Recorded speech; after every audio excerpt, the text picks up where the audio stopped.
Hi, and welcome everybody to the National Service Criminal History Check Enforcement Guide webinar.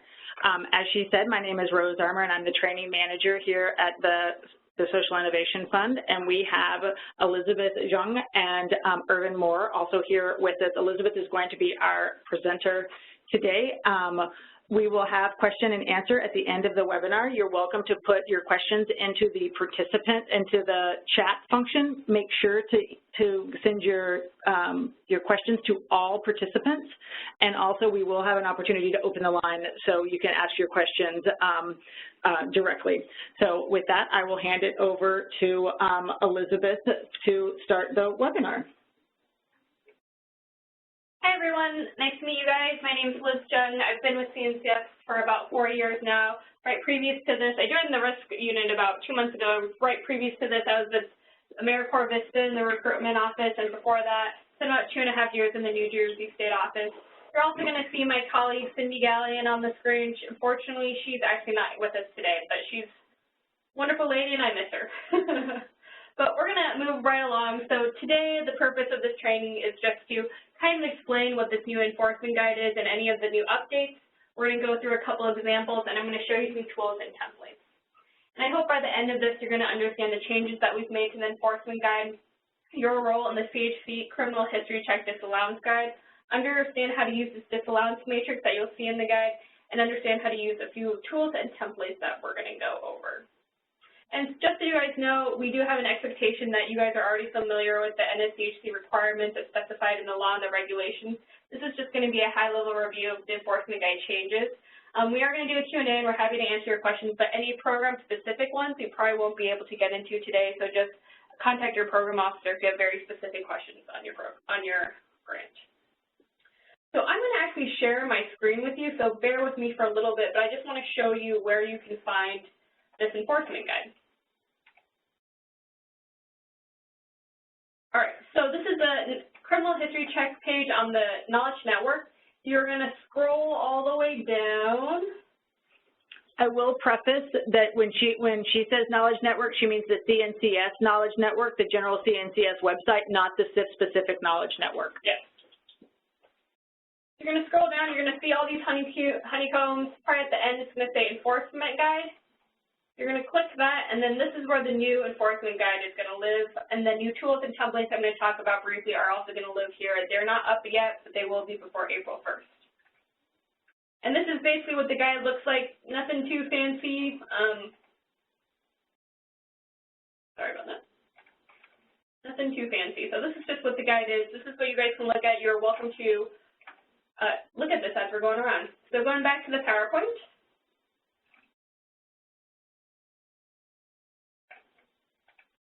All right, so this is the third iteration of the disallowance guide. It's now called the enforcement guide. So the first disallowance came out in April 2015. We updated the guide in August 2015, and now we have this enforcement guide, and it's going to be effective April 1, 2017. So what that means is not the date of your monitoring or oversight activity. It's going to be the date of disallowance calculations. So let's say you have a monitoring case that's open, and you did the actual visit on March 30th, you know you're not going to be able, and you have found non-compliant CHC files, and you know you're not going to be able to calculate that disallowance until April 2nd, use this new enforcement guide. If you think you will be able to calculate your disallowance before April 1st, use that older interim disallowance guide. So again, that April 1 effective date is going to be date of calculation, not date of monitoring visits. And then, of course, any visits April 1 or beyond will use this new enforcement guide. And before diving really deeply into the guide, I'm going to talk a little bit about some language that, and some of these words kind of get me caught up, so I'm happy to explain. So the first one is mitigation. This is an interesting word, and it basically means the action of reducing the severity of something. So I always look at it as grantee effort. So if a grantee has a high mitigation rating, that's actually going to be associated with the lowest disallowance amount because they've tried the most to mitigate the noncompliance. If they have a low mitigation rating, that means they've done the least amount of effort to mitigate noncompliance, and it's going to be associated with that highest disallowance amount. And we're actually not even going to be using grantee anymore either. We're going to be using the word recipient, and that basically means any prime grant recipients, for you guys intermediate grant recipients and subrecipients. And we're doing that because OMB has uniform guidance that now uses the word recipient instead of grantees. We just want to be consistent with that language. I'm also going to be referring a couple times to a monitoring official, and that means a couple different things. It's going to mean your CNCS program officers and grants officers. For the Social Innovation Fund, it's going to be your intermediary staff or other recipient staff members who are responsible for monitoring or enforcing compliance.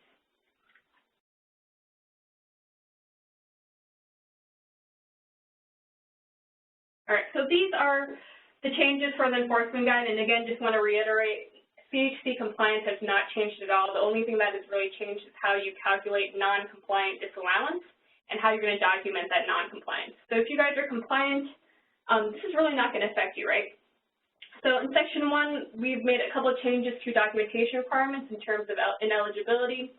Section 4, there are a couple of changes about that mitigation matrix. So if you guys remember, you used to have to calculate that 50% of non-compliant or compliant files, and you would look and see which rate is associated with that. That no longer applies. There are still going to be 2 different disallowance rates, but it's going to be based on whether a recipient self-reports or if it's a standard disallowance rate, which is what we call when we find on a monitoring or oversight visit.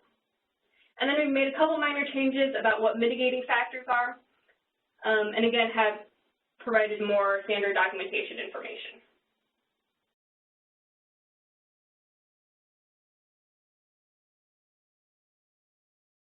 So there are only going to be a couple instances that you're actually going to be using this guide.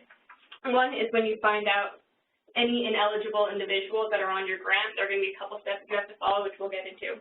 If you self-report any noncompliance, and during any oversight or monitoring activity, those are the 3 times that you're going to be using this enforcement guide. So just diving into Section 2, none of this is updated or changed, but I want to give you a quick review. The National Service CHC is applied to covered individuals. So again, that's people that receive a living allowance, stipend, ed award, salary through a national service program, and also the Social Innovation Fund. Yeah, so we wanted just to pause really quickly to talk about our Pay for Success grantees. So we recognize that some of the service recipients may provide match funding to their recipients that count towards their own match, and so those service recipients, those in-kind services or personnel services for that match would then be considered, they would have to meet the CHC requirement. Great, thanks. And then so there are a couple other definitions to go over real quickly. Again, it's that ineligible to serve individual, and again, those are people who are registered sex offenders or required to be on the sex offender registry, people convicted of murder, those who refuse to consent to the NSCHC, or they make a false statement.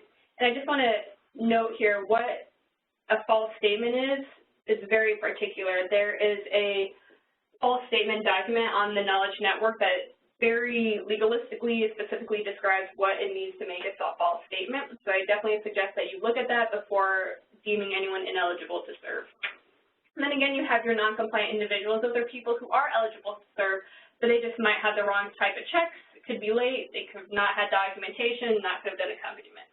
So this guide is going to be dealing mostly with those ineligible and non-compliant checks.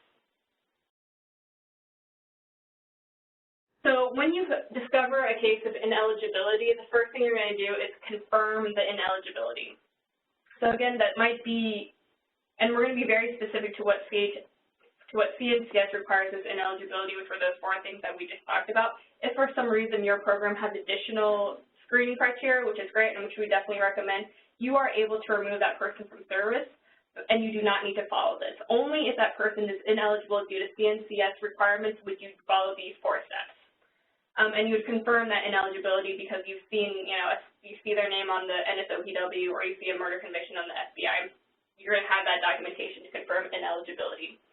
You're going to remove that person from service, and then you're going to disallow all the costs. And then you are going to report that to CNCS, to CHC at cncs.gov. You're going to CC your program officer and grants officer, and then you're going to provide very specific documentation. And in Section 6, we kind of detail out what is the documentation that's required for each individual that is ineligible to serve. And so we'll get into a couple of tools and templates that will help you manage this documentation, but I just want to let you know, like, it is quite a bit, and it's very specific. So just be aware that if you have an ineligible individual, there are very specific steps to follow when you're reporting it. Section 3 is pretty much a review. Not many changes were made to this, but basically you're going to review your files. Again, if there are 2 or more cases of noncompliance, you're going to expand that scope. You're going to establish eligibility because, right, if someone is ineligible, you're going to follow those very 4 specific steps. If they are eligible to serve but noncompliant, then you're going to calculate that disallowance. CNCS also has the option to implement manual hold, and intermediaries, you are also able to implement a manual hold or whatever is the equivalent to you in cases where a recipient is non-responsive or they fail to take corrective action. So Section 4 is going to be a lot about that mitigation matrix. Disallowance is based on 4 major points. One is whether it's self-reported or it's been discovered on official monitoring visits. You're going to see to the right of the slide, I believe. In the red boxes, there are those 2 different rates for if you self-report or if it's standard disallowance, meaning it's been discovered on an official oversight or monitoring visit. Mitigation ratings and disallowance amounts are based on the individual. There are 3 mitigation ratings, high, moderate, and low. In the interim disallowance guide, it used to be substantial instead of high. We've just updated it to high now. And then it's also going to depend on whether you have access to vulnerable populations. We have a question, if you don't mind. Someone asked what a manual hold is. Yeah. So that's an action that CNCS could take, which basically puts your grant on hold. So you are unable to access funds. You are, yeah. And that's a specific action that the grants officer will take. And this will also be something that will be communicated very clearly to you. In no cases will you just suddenly wake up one day and your grant's on manual hold. It's going to be something that you have a conversation with your program officer, with your grants officer. Thank you. And we don't imagine this happening often, and we know it doesn't happen that often. It's only, in cases to respond to non-responsive recipients or those that fail to take corrective action. So Section 4 is also going to dive into what are mitigating factors for the different checks. So I know this is a lot of text on the screen. The only thing that is new is basically what is bold, what is in the red text, and that is for a mitigated sex offender check. So that means it's a statewide sex offender check from state of service or residence. That was new. In the past, that didn't count as a mitigated sex offender check. Now it does. Just to give you a quick rundown, though, when you look at a mitigation matrix, you're going to see the word sex offender, and you might immediately think about NSOPW. But when you're calculating disallowance, a sex offender check is actually broader than NSOPW. A sex offender check is non-compliant but can mitigate non-compliance, and it could be any of these 4 things. It's that incomplete NSOPW. It could be an adjudicated FBI check, because the FBI check always includes a search of the National Sex Offender Registry, which is a registry that's only available to law enforcement. If you have a vendor National Sex Offender Registry check, but not the NSOPW, and again, this new one of statewide sex offender check from either the state of service or residence. Then you've got your mitigated vendor check, and again, these checks are non-compliant, but we would consider it as a mitigated vendor check when you're interpreting the mitigation matrix. So that's, again, time-limited check, missing NSOPW, and a missing incomplete state check, but includes a national search of state criminal information and a search of the CNCS designated repository in either state of residence or service, even though both were required. And again, I just want to highlight, vendor checks are not always non-compliant, but it's always a big red flag. There are very specific requirements that vendors have to follow in order to be compliant to CHC standards. There is a document on the CHC Knowledge Network that has very specific guidance about what a vendor needs to be doing in order to be compliant. And then mitigated accompaniment. So again, this is when accompaniment is non-compliant, but these 2 factors, if they are done, will count as mitigated accompaniment. So that's when it's performed but not documented sufficiently or contemporaneously, or when it's not documented but it's part of a standard process. So it's like in your policies or it's your program model. For example, let's say your program's in a school and it's part of, in your policies, in your program model description, that there will always be teachers around whenever volunteers around. But in one instance, it was not, the accompaniment wasn't documented, but because you know that the teacher's around because it's part of program models, that will still count as mitigated accompaniment. All right, so this is a chart. I think it's page 7 or 8 if you're following along in the disallowance guide. But we're just going to be looking at half of the chart right now. We're going to be looking at it on the, we're going to be looking on the left side where you do not have access to vulnerable population. And the difference between that high and moderate mitigation ratings is going to be basically time. So for a high mitigation rating, it's an adjudicated and on-time sex offender check and an initiated state FBI or vendor check. Moderate mitigation is going to be an adjudicated sex offender check and it's initiated late state FBI or vendor.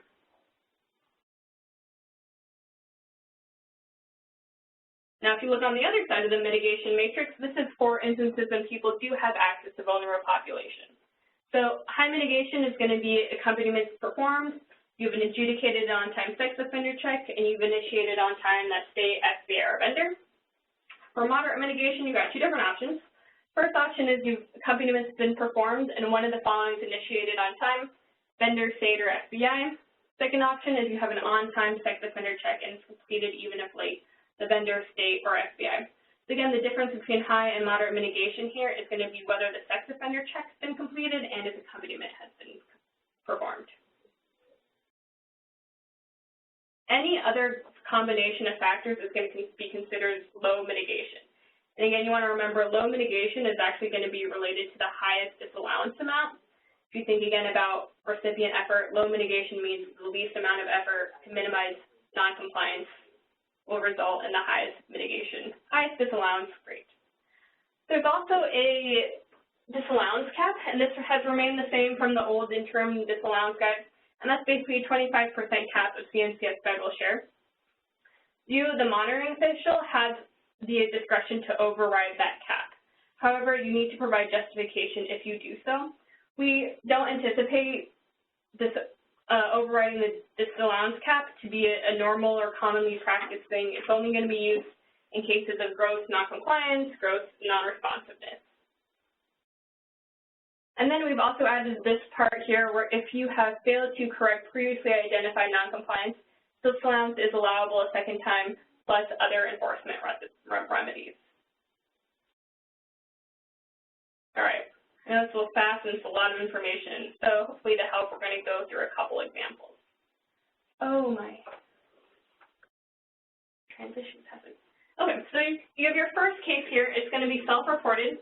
You have access to vulnerable populations, NSOPW is late but cleared. State checks initiated on time and cleared 2 weeks after start of service or work. FBI checks initiated on time and adjudicated 2 weeks after start of service or work, and there's no documented accompaniment. So what does all this information mean? It's going to mean a couple of different things when you're looking at your mitigation matrix. First thing is they get that self-reported rate. So again, that is like a 50% discount if they had found it on a monitoring visit. Access to vulnerable populations means that 3 checks are needed and the accompaniment will have to be documented. That NSOPW is non-compliant, but it does count as a late sex offender check. The state check is compliant. FBI check is also compliant, and it will be considered a late sex offender check because it was adjudicated after the start of service or work. And in this case, for this example, this not documented accompaniment is going to be non-compliant because it's not part of their standard process. So this is actually all going to result in a low mitigation rating, which is going to be $750 disallowance. Again, if this was something discovered on a monitoring or oversight visit, that disallowance would have been $1,500.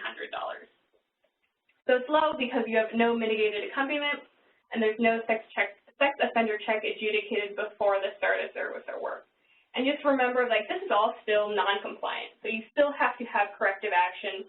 And again, if you discover 2 or more cases of non-compliance, you're going to expand scope.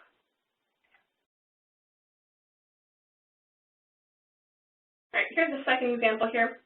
This time, this noncompliance is identified on a monitoring visit.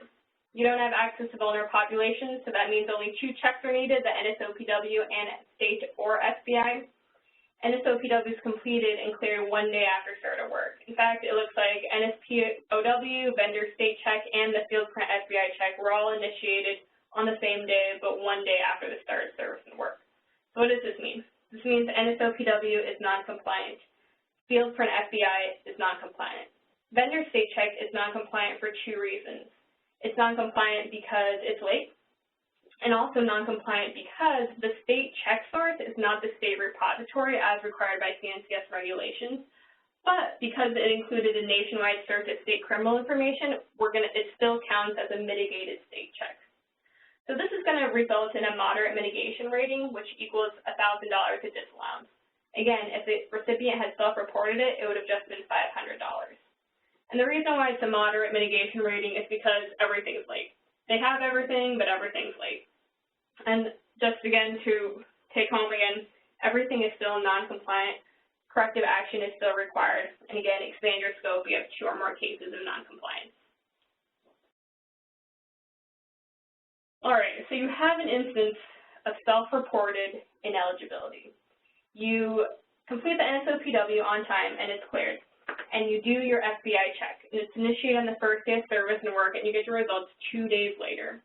You're going to see a grand theft auto arrest, possession conviction, and a murder conviction. This individual is ineligible solely because of that murder conviction. You, at the program, should have additional screening procedures and criteria. I mean, you may be fine with someone who has a possession conviction or a grand theft auto arrest, but depending on your program, who your beneficiaries are, who your volunteers are, you need to be thinking how to protect them. So, for example, let's say you have a program that requires people to drive beneficiaries around. Is having a grand theft auto arrest something that you would approve or not approve? Would you want to know the conviction rather than if it was just an arrest? If you have someone who's, your program model is working with children, does having a possession conviction impact the eligibility, not eligibility, but suitability of that volunteer? Those are, again, decisions that each program should make, and it's a best practice and strongly encourage you to have additional screening procedures and criteria. But for CNCS, because they have this murder conviction, this person is ineligible, so you are disallowing all costs. So even though they've served for 2 days, you still have to disallow all of that. You're going to report it to CHC at cns.gov. You're going to CC your PO and program officer and grants officer, and then provide all that ineligible documentation. All right, so now we're going to dive a little bit into documentation requirements. Section 5 goes into self-reporting. So self-reporting is when a recipient reports their own and non-compliance before it receives a written notice of a future oversight or monitoring activity.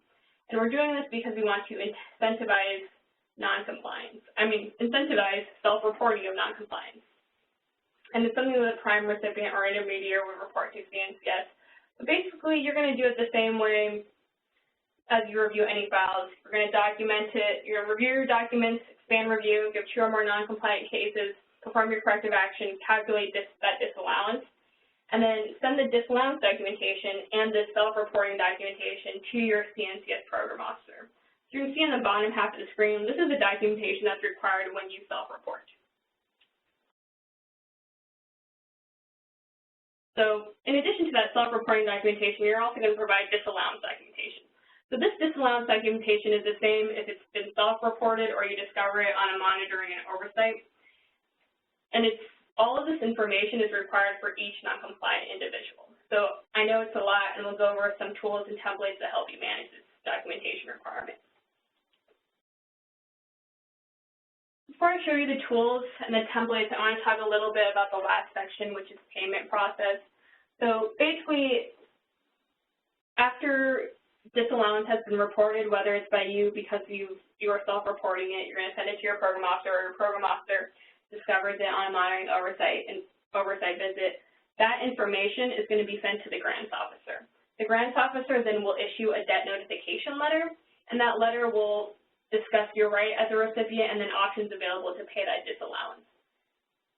You should not be sending CNCS a check for disallowance that you've discovered by a sub-recipient or sub-grantee.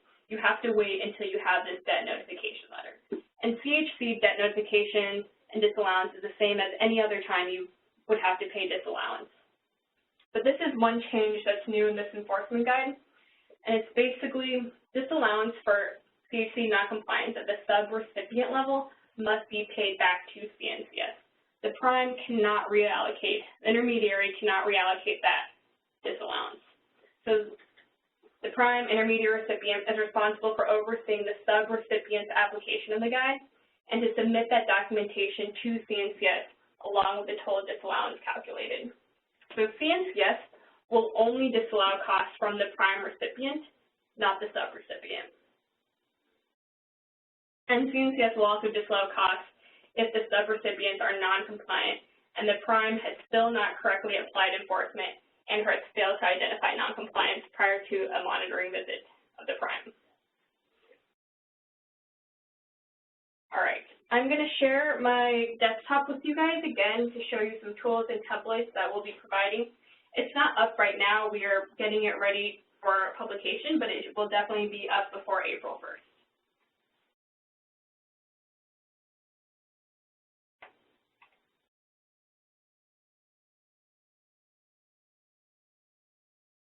All right, so this first log, or first spreadsheet I'm showing you is what we've been calling the enforcement log, and what I've also just been calling the smart log. So I'm going to interrupt. Yep. If this is hard to see on your screen, just above the screen there is a plus icon. You can zoom into this spreadsheet so you can see the wording a little bit more clearly. So just in case your eyes are similar to mine. Go ahead. So this spreadsheet that I'm going to talk about is kind of a beast, but it's very helpful. So there are over 50 inputs on this spreadsheet. About 25 of them are auto-calculated, so you do not fill them out. About 30 of them are data inputs that someone will have to manually enter. The reason why you'd want to use this spreadsheet is because it will automatically calculate your mitigation rating and disallowance amount. And everything that is in red is the required documentation disallowance. So everything that we require in the enforcement guide to be reported is wrapped up for you in this spreadsheet. So I'm just going to scroll through it, but it's going to start with information like identifying information, the start date, consent, and identity. So we go into the NSOPW checks, state, FBI, accompaniment. It goes on and on, but the money of this spreadsheet is at the very end here. So this is where you're going to get that automatically calculated mitigation rate. And then it's also going to show you your disallowance amount. Of course, there's going to be a cell there for you to confirm that this is correct. And then all the way over to the right, you're going to see another little table with some yellow cells in there. And this is just like a little calculator. It's going to tell you how many files you reviewed, how many have a high, moderate, or low mitigation rating. It's also going to tell you your disallowance amount. So that's one tool for you to use. I'm going to show you two more tools. You do not have to use all three of these tools. You can just pick one of them to use. We provided a couple of different formats to assist with people's different styles. So this next one is what I just call the simple log. It's shorter than the enforcement log, smart log, but it basically has all the required information for disallowance. Just a simple log, no calculators, no automated cells, no calculations. But basically, this is just the documentation required for disallowance. Then the third spreadsheet I'm going to show you is what we've been calling our print form. And this is literally you print it out and write on the sheet. You actually can't even write anything on the spreadsheet, but you can use it if you want to print stuff out, you're on a monitoring visit, and you prefer to write stuff out with a pen. So this, again, has all the required disallowance documentation required.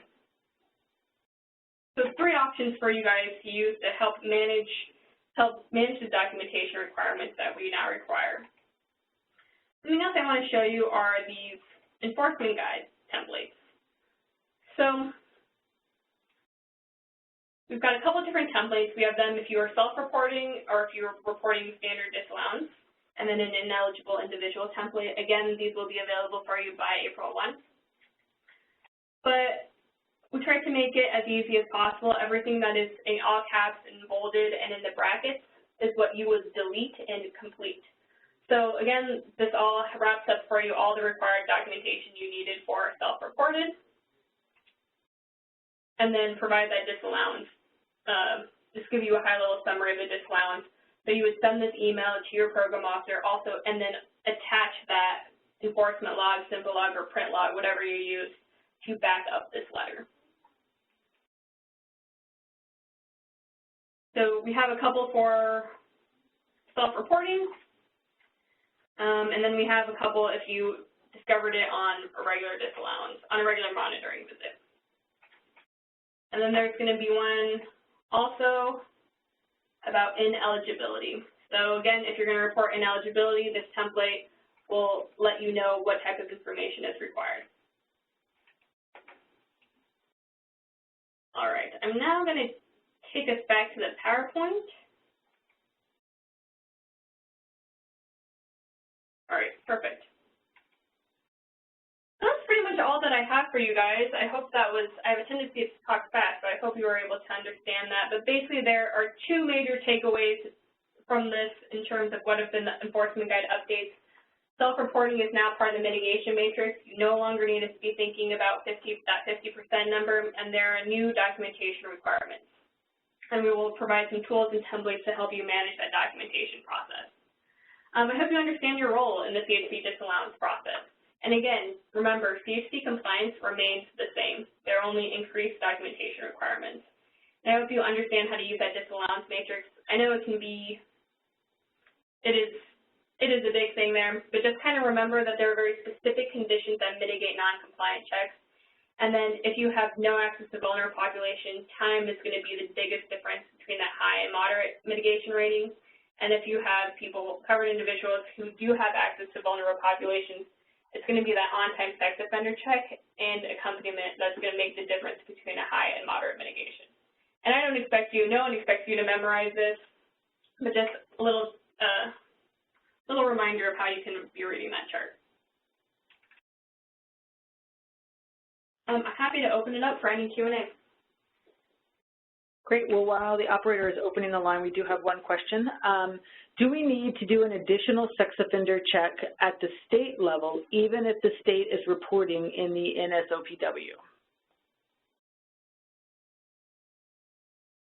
So Laura, if that was, that came up during the examples, I believe. So if you want to jump on the line when the operator opens it, you are welcome to explain that your question in a little more depth.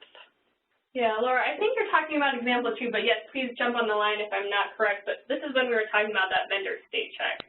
So when you're going to interpret the mitigation matrix, that vendor state check is going to be considered a state check, but it is still non-compliant because they did not use the correct repository and thought it was done a day late. So it's still a non-compliant check, and you do have to perform corrective action, which often is perform the correct checks, provide training, and then depending on what is non-compliant, there are a couple other actions. So that's going to be found in Appendix B. And that was previously Appendix A, so that has not changed.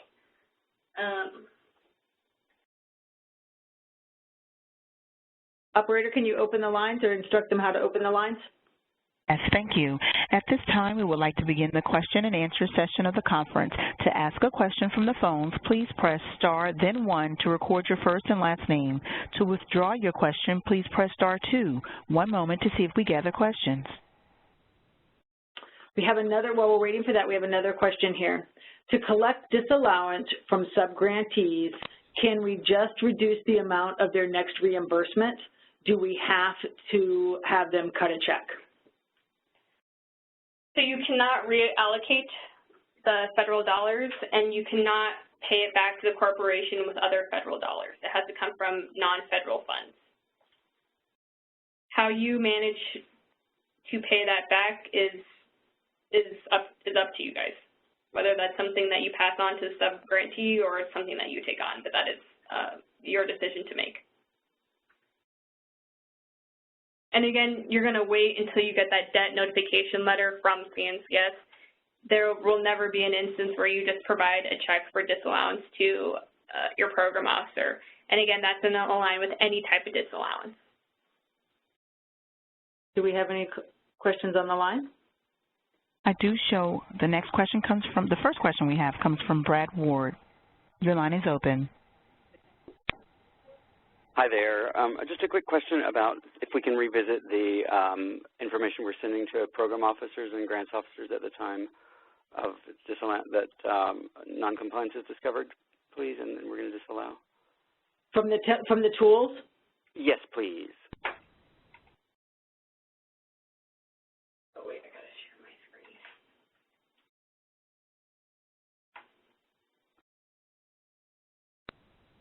There you go. Okay. So,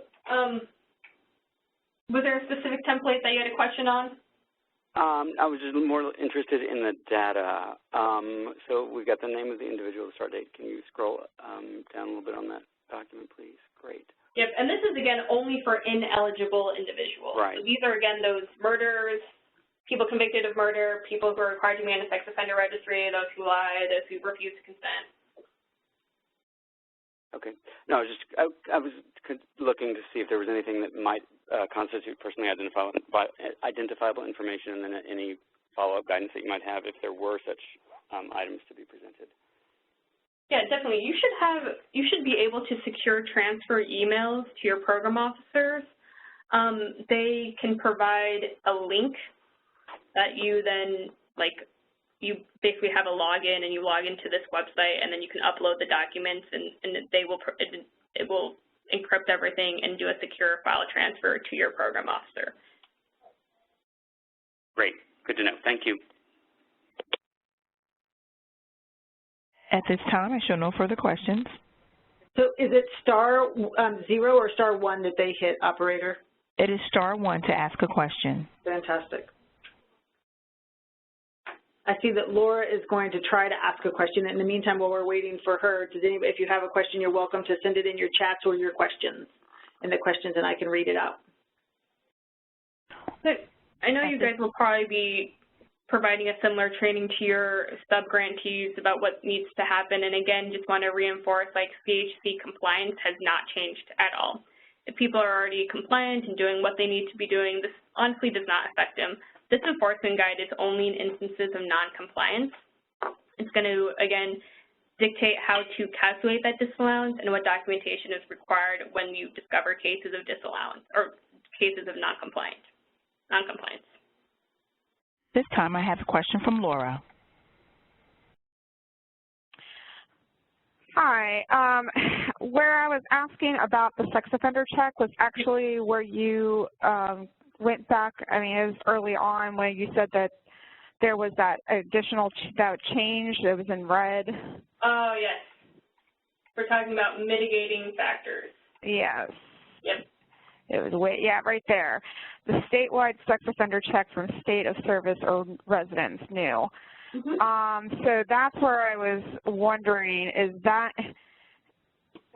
was an addition, so even if they were reporting, and if the state was reporting in the NSOPW, did we have to do another sex offender check for their state of service and or state of residence?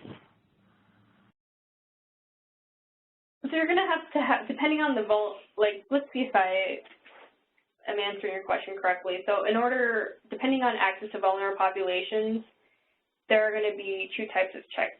There are going to be a couple of different types of checks that are required. So if there's no access to vulnerable population, you have to have that NSOPW, you have to have the FBI or state check. If they do have access to vulnerable population, it's going to be all three of those. Mm-hmm. NSOPW, FBI, and that state of service or residence. And residency. It's a different state. And I think, Laura, your question is, it's not either or. I think you would still do the NSOPW check, right? Okay. I think it's a mitigated offender check if you hadn't done the NSOPW, and then you got the state sex offender check with kind of the state check, right? Right. Liz? Yep. So you do have to do both. So you have to do the NSOPW, and then you also have to go to your state of service or your state of the state of residence and do that as well. Yeah, but you're not going to get the sex offender check from your state of service or residence. It's going to be that full state criminal history check from the state repository. In some cases, that might include a sex offender search a search of the state offender registry, include a search of the state sex offender registry, but that might not be the case with every state repository. Okay, yeah, that's just confusing because it says statewide sex offender check from state of service or residence, so that's why I wasn't. Yeah, so that's just going to count as a mitigated sex offender check. So, okay. Yeah, whenever you see the mitigated, we're going to assume that all of these mitigated checks are non-compliant. Okay. These are the factors that mitigate that non-compliance, that make them count as a vendor check, a sex offender check. Okay, all right. Okay. All right, I just wanted to clarify that. All right, thank you. Sure, thank you. Okay, so we have a question. We have been using field print for all of our checks and not doing state checks. Do we not have access to vulnerable populations? I'm sorry, we do not have access to vulnerable populations. Is this sufficient along with the NSOPW? Yep, as long as you do not have access to vulnerable populations, just NSOPW and FBI or state. That's been the same. We have not made any changes to compliance. And you always want to make sure it's been NSOPW is before start of service. FBI check is initiated on start of service or work. Do we have any more questions on the line? This time I show no further questions. Great. We'll give you just a couple more minutes to put a question in chat or Q&A, or to open your line with *1. I will let you know that this recorded webinar will be put up on the CIF Knowledge Network for others in your office that weren't able to attend.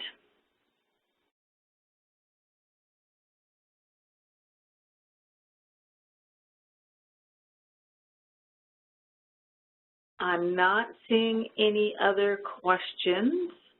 Irvin, Liz, do you guys have any other information you'd like to impart before we say goodbye?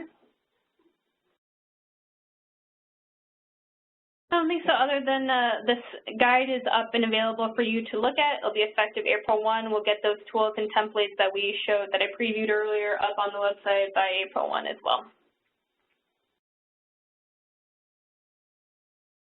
Great. Then I think as long as we don't have any other questions on the line, I think we'll say goodbye for now.